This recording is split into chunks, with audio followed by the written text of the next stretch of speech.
for Queers, the corner of the internet where I talk to you about a lot of queer books, and hopefully soon I will also have some guests talking about their favorite queer books, and I just can't wait to introduce you to these lovely people.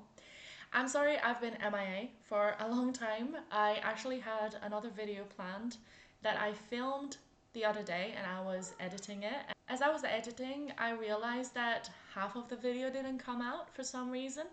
So that went well. That went tits up. And it was a very long video and I really didn't feel like redoing it. It was my 10 favorite books of last year, and I have a post up on Instagram about that, and you can go and check out my favorites over there. What I'm talking about today is a little book haul.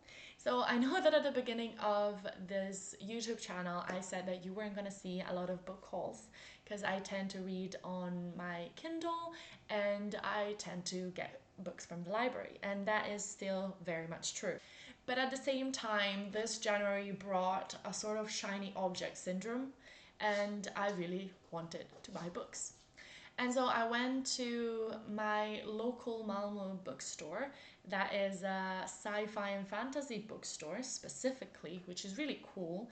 And I picked up two queer books that I really wanted to show you guys, and I have two more queer ones that I got from the library, and I'll talk about them eventually, properly, I mean.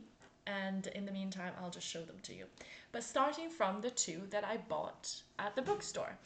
Actually, this was very funny because this first book is Fang Fiction, which I think has got a hilarious title, and I can't wait to dig my teeth in it.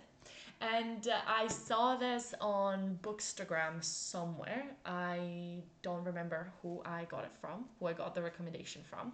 But it's basically about this woman, Tess, who she's a sexual assault survivor, so I think trigger for that. I don't know how much we're gonna talk about that.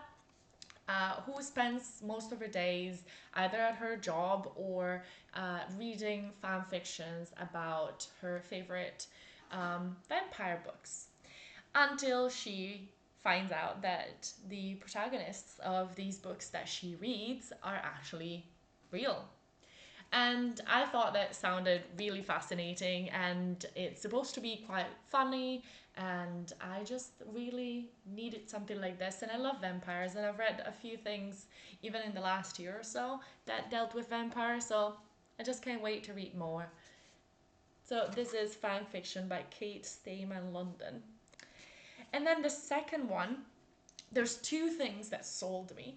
One was the fact that it's queer, and I saw it on a list on Book Riot, I think, about releases in 2024 to look out for.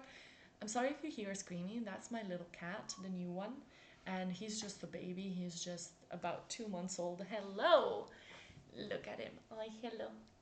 This is Tater Tots, or Tots for shorts. He's a complete crackhead, but I love him. And yeah, as I was saying, there's two things that sold me on this. One was finding out that it was queer. Second is the fact that on the cover you have a little quote from Julia Armfield, who's the author of Our Wives Under the Sea and Private Rights, two books that I absolutely adore. And it says, a truly monstrous romance, by turns alluring and appalling, sexy and grotesque. Again, I'm not much for fantasy or horror, but I thought this sounded really good.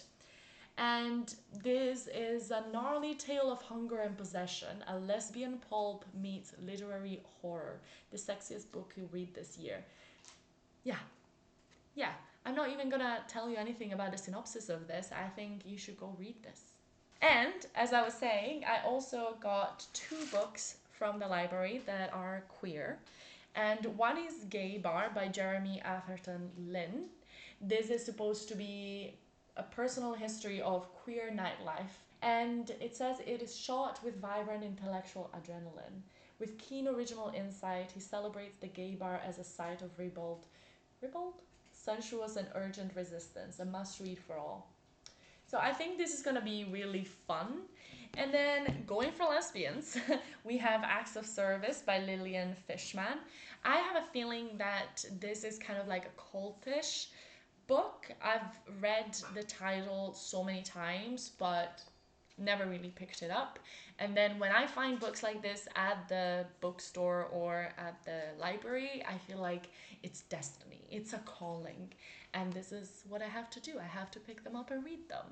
And so, yeah, it's supposed to be a radical, daring, and a bracing novel about a so cold and yet so intimate world where safety and pleasure can be found only in the most unlikely and unpredictable of places.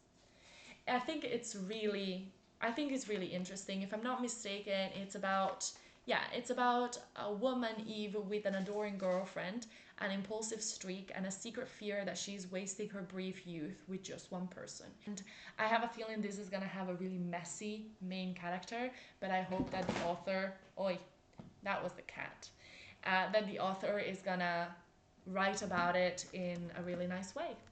And so these are all the lovely books that I have to read. And there's a bit of color coordination here with my lovely sweater, which was a Christmas gift from my mom.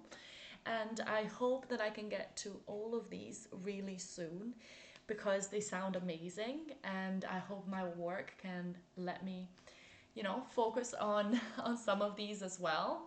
Oi, hello again. And then I can talk to all of you about them. But in the meantime, have a good one. Bye.